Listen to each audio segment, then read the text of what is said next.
حد قالك انك بتجز على اسنانك وانت نايم قبل كده؟ تعال اسمع معايا.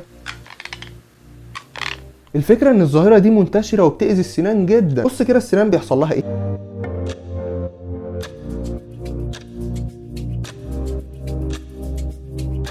اكتر سبب بيخلينا نجز على اسناننا هو الضغط النفسي او الاسترس، والحل عباره عن جهاز اسمه نايت جارد او الواقي الليلي، وده بيتعمل عند دكتور السنان. هتلبسه وانت نايم عشان خاطر يحمي اسنانك ويخليك تبطل تجز عليه. واخيرا انا دكتور كريم ونورت العياده.